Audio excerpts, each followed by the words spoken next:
Dastak TV में आप सभी का स्वागत है। मैं हूं आपके साथ प्रवीण मुंगटा। पूरा दिन हिमाचल प्रदेश में क्या कुछ खास रहा है, सभी बड़ी खबरों को लेकर आपके साथ हम जुट चुके हैं।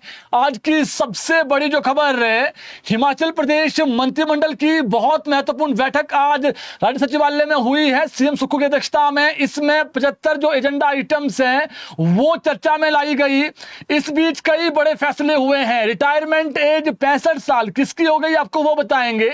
इसके अलावा महिलाओं को 1500 रुपए एक बार फिर से जो दूसरा फेज है वो शुरू होगा। इससे पहले आपने देखा जो कुपवी है, डोडरा क्वार है, काजा है, किन्नौर है, वहां पर जो है वो कुछ जगहों पर ऐलान पहले कर दिया। जैसे कुपवी की महिलाओं को मिल गया है, डोडरा क्वार की महिलाओं को मिल गया है, उसके बाद अब किन्नौर में जो है ऐलान किया गया है। लेकिन इस बीच अब कौन सी ऐसी महिलाएं हैं जिनको 1500 रुपए मिलेंगे, सरकार देगी, वो भी आज डिसीजन हो गया। और इसमें एक इंपॉर्टेंट बात यह है कि एक परिवार की 2 महिलाओं को भी 1500 रुपए मिल सकेंगे। यह भी महत्वपूर्ण खबर है। इसके अलावा रोहडू में आज नगर परिषद का जो है वो चुनाव था, वहां पर वोटिंग हुई और वोटिंग के बाद रिजल्ट आ गए हैं। रोहडू में कांग्रेस की बम्पर जीत हुई है।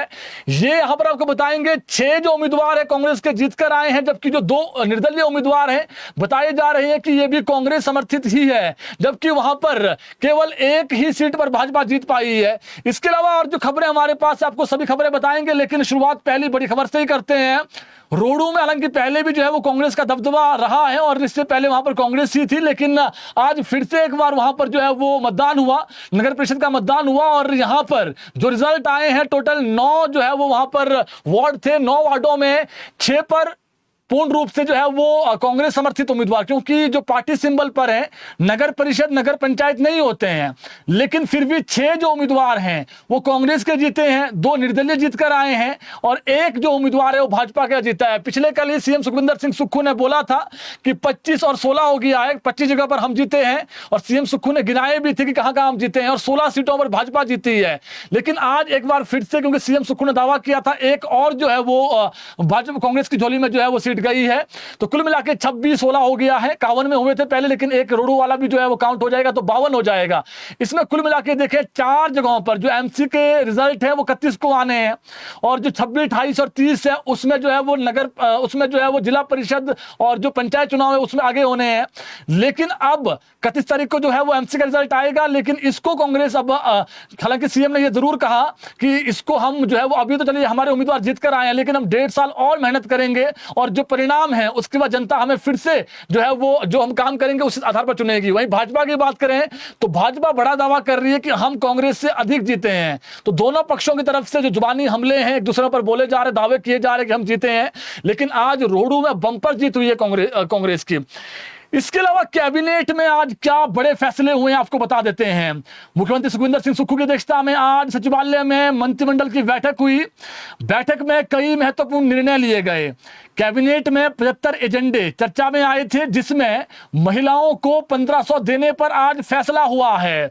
जिन महिलाओं की हिमाचल प्रदेश में सालाना इनकम 2 लाख रुपए से कम है, वो महिलाएं इंदिरा गांधी सुख सम्मान योजना के तहत पात्र होगी। उनको बहुत जल्दी जो फॉर्म है वो भर सकेगी। सबसे महत्वपूर्ण बात इसमें यह है कि एक परिवार की जो 2 महिलाएं हैं वो भी पात्र होगी। सरकार ने जो क्राइटेरिया था उसमें बदलाव कर दिया है, यानी अगर 2 लाख रुपए से कम इनकम है फैमिली की और कोई महिला 2 है परिवार में, तो उन दोनों को जो है वो 1500 रुपए मिलेंगे।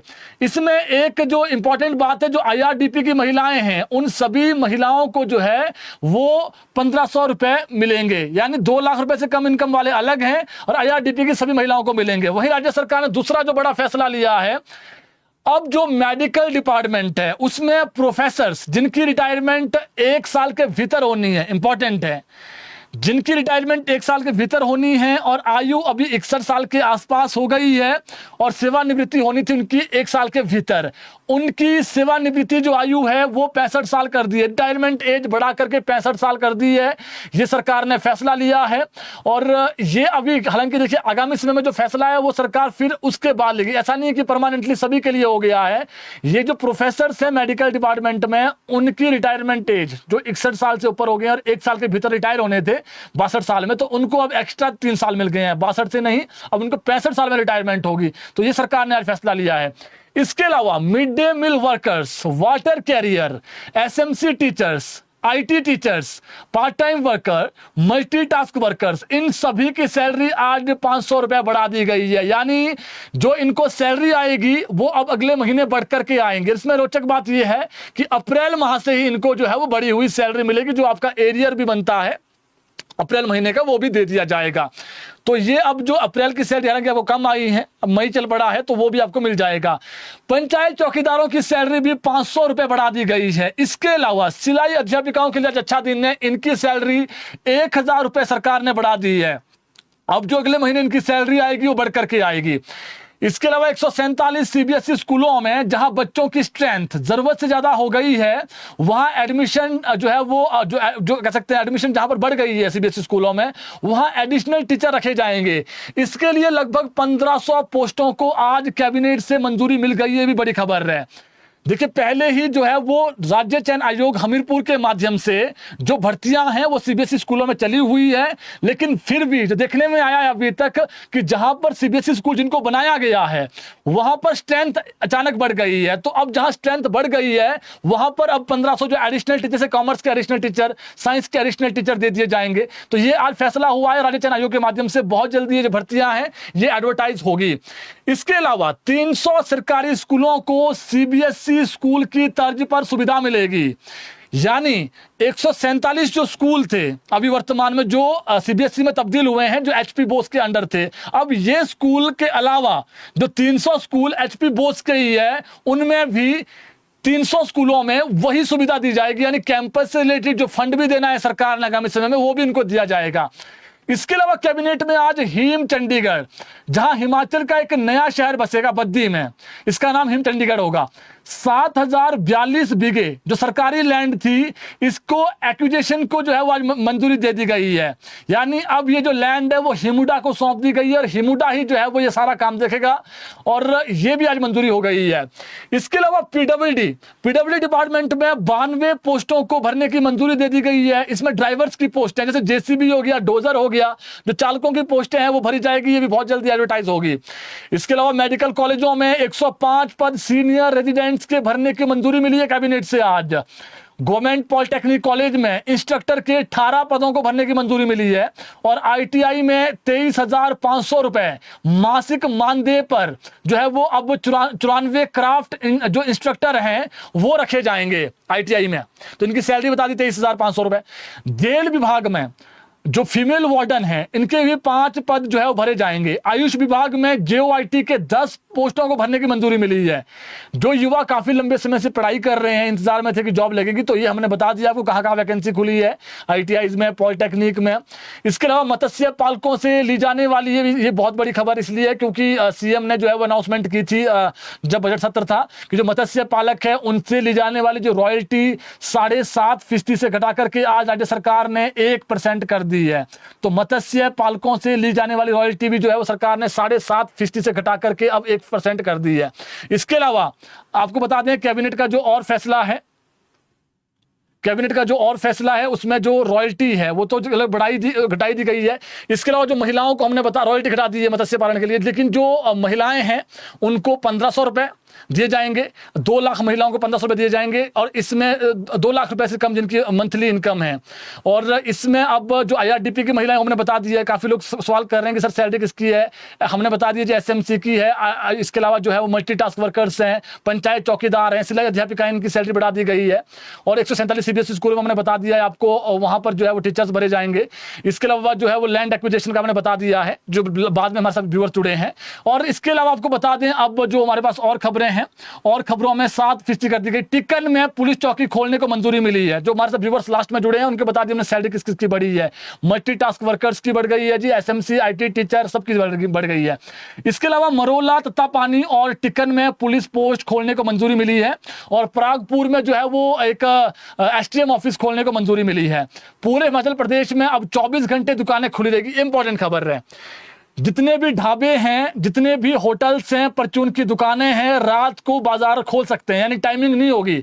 मान लीजिए शिमला बाजार जो है वो 8-9 बजे बंद कर देते हैं। अब किसी ने 12 बजे दुकान खुली रखनी, कोई नहीं रोकेगा उसको, ना पुलिस रोक सकेगी ना कोई और रोक सकेगा।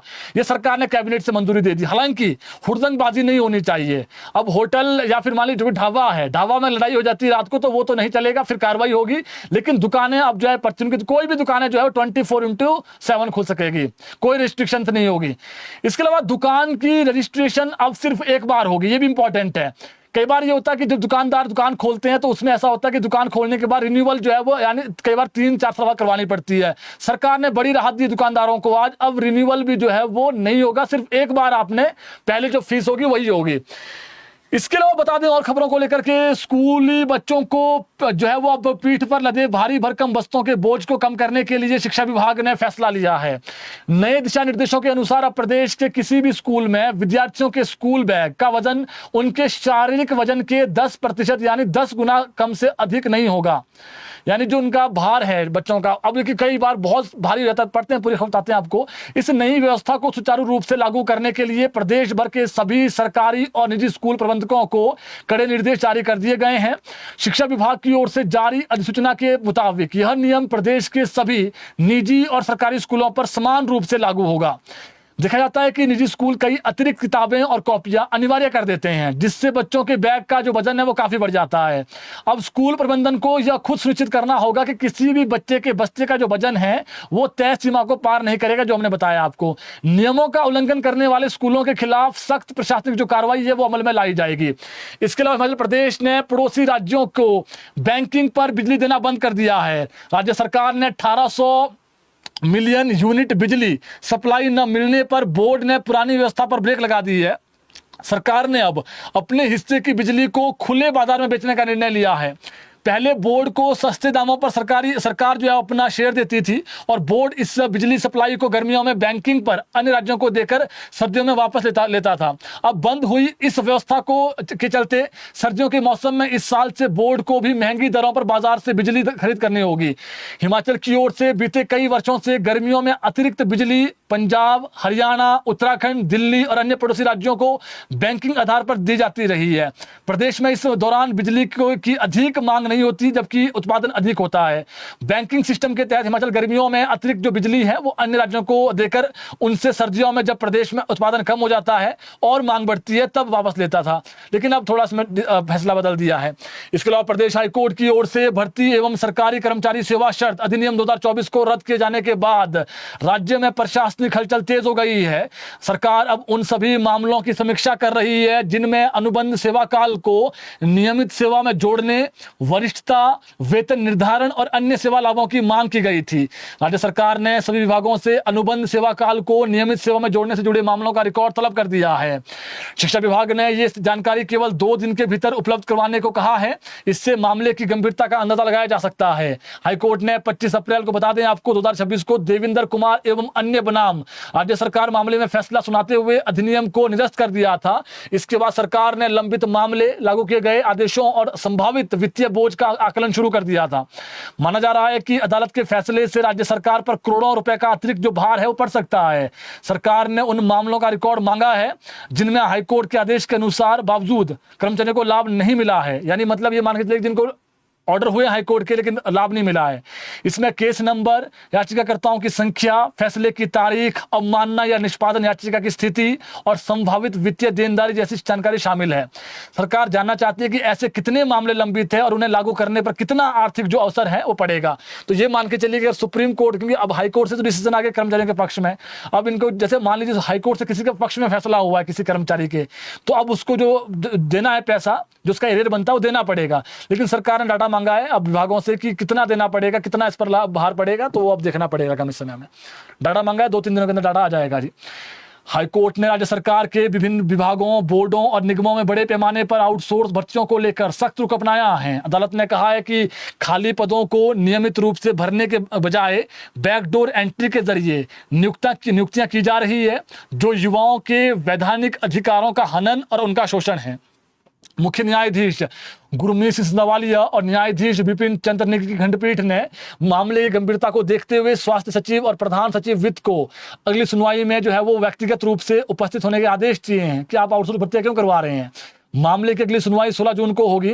अदालत में वित्त विभाग के विशेष सचिव सौरभ जस्सल और की ओर से दाखिल हल्फनामे में कहा गया है कि आउटसोर्स कर्मचारियों का डाटा बहुत बड़ा है और केंद्रीकृत रूप से उपलब्ध नहीं है, इसलिए इसे एकत्र करने में देरी हो रही है। अब तक के अधूरे आंकड़ों के अनुसार 42 सरकारी संस्थानों में कुल 17,114 कर्मचारी आउटसोर्स आधार पर जो है वो कार्यरत हैं। इनमें हाईकोर्ट, न्यायिक अकादमी, एडवोकेट जनरल कार्यालय भी शामिल हैं। चिकित्सा शिक्षा एवं अनुसंधान निदेशालय में 2,578, पावर कॉर्पोरेशन लिमिटेड में 1,473, कृषि निदेशालय में 803, हिमाचल प्रदेश कृषि विश्वविद्यालय पालमपुर में 790, ग्रामीण विकास विभाग में 632, पुलिस महानिदेशक कार्यालय में 630 और जल शक्ति विभाग में 542 कर्मचारी आउटसोर्स पर हैं।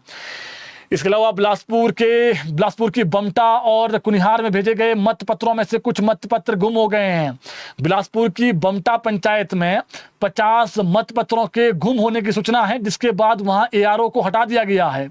इस पर राज्य चुनाव आयोग ने जांच करने को कहा था, जिसकी जांच रिपोर्ट आज आयोग को मिल गई है। मामला राज्य चुनाव आयोग के ध्यान में लाया गया है, जो इस पर निर्णय लेंगे।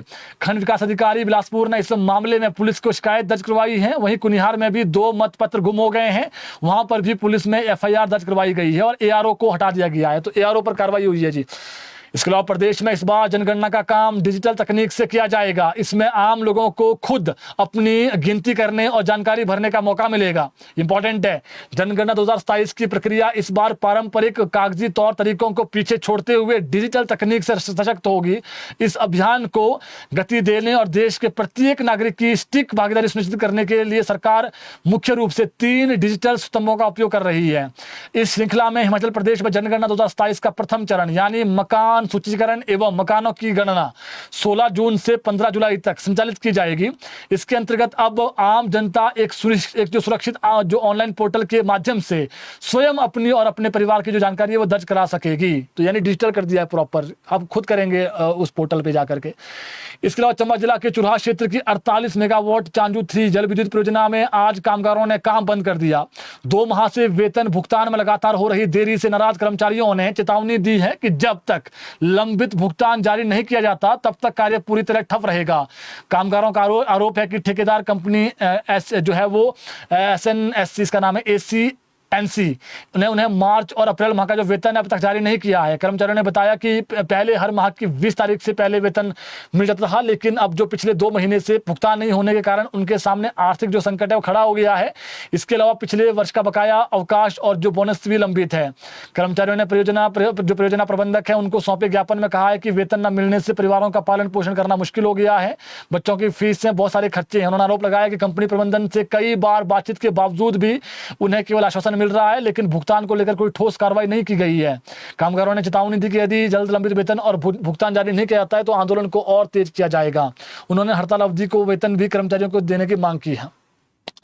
मौसम की बात करें तो प्रदेश में आज ओलावृष्टि से एक बार फिर से बागवानों की कमर टूटी है। शिमला जिला के जुब्बल में आज भयंकर ओलावृष्टि हुई है और 23 से 25 मई के बीच बारिश और की होने की संभावनाएं हैं। 23 मई को चंबा, कुल्लू, कांगड़ा, मंडी व शिमला में बारिश होने का येलो अलर्ट जारी किया गया है। आज कई जगहों पर ओलावृष्टि हुई भी है। मैदानों में 23 से मौसम साफ बना रहेगा, जबकि 26 व 27 मई को मैदानों में फिर से हीट वेव चलने का अलर्ट जारी किया गया है। यानी मौसम अधिक खराब आज ही है। कल से बारिश जरूर है, लेकिन जिस प्रकार से आज बारिश हुई है थोड़ी राहत मिली है गर्मी से। तो मौसम का अपडेट भी हमने बता दिया है जी कि मौसम का क्या अपडेट है। और बाकी 23 तक थोड़ा मौसम खराब ही है, लेकिन उसके बाद फिर जो है वो आगे हीट वेव एक बार फिर से होगी। मौसम एक बार फिर से जो है वो गर्म हो जाएगा। तो जो आज की बड़ी खबरें थी आप तक हमने पहुंचा दी है। कैबिनेट में 65 साल किसकी वो हुई है, रिटायरमेंट हमने बता दी है आपको। महिलाओं को 1500 जो चरण है वो एक बार फिर से शुरू होगा। जैसे 31 मई के बाद रिजल्ट जो है वो आ जाएगा, उसके बाद जो है वो ये जो प्रक्रिया है वो शुरू हो जाएगी। बाकी जो सैलरी है वो अगले महीने बढ़ करके आएंगी, जो हमने बताया आपको। डिपार्टमेंट जो कर्मचारी है, SMC, IT teacher, multitask worker, इसके अलावा जो है सिलाई अध्यापिकाएं और पंचायत चौकीदार, सबकी सैलरी बढ़ कर है, जो हमने बताया आपको। बुलेटिन शेयर करें ताकि और लोगों तक अपडेट पहुंच सके। धन्यवाद।